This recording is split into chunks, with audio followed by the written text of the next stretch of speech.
தேசிய ஜனநாயக கூட்டணியிலிருந்து நாங்க வெளியில வருகிறோம் தான் சொல்லிட்டு அதான் சொல்றேன். எங்க நிலைப்பாடு என்னங்கிறத டிசம்பர்ல அறிவிப்பேன்னு சொல்லிட்டேன். இதுக்கு மேல நான் தமிழ்ல தானே சொல்றேன்.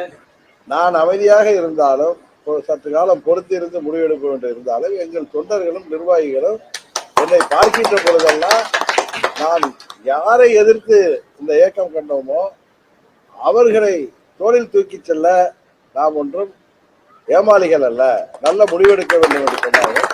நானும் 3-4 மாதங்கள் டெல்லியை சேர்ந்தவர்கள் நல்ல ஒரு முடிவெடுப்பார்கள் என்று காத்திருந்தோம். ஆனால் அதற்கு வாய்ப்பு தெரியவில்லை. அதனால் டிசம்பர் மாதத்தில் அடுத்த கட்ட நடவடிக்கை என்ன என்பதை பற்றி நாங்கள் உங்களுக்கு தெரியும்.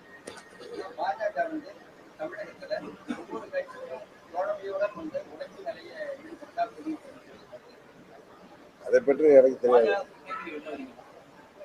தேசிய ஜனநாயக கூட்டணியிலிருந்து நாங்க வெளியில வருகிறோம் தான் சொல்லிட்டு அதான் சொல்றேன். எங்க நிலைப்பாடு என்னங்கிறத டிசம்பர்ல அறிவிப்பேன்னு சொல்லிட்டேன். இதுக்கு மேல நான் தமிழ்ல தானே சொல்றேன்.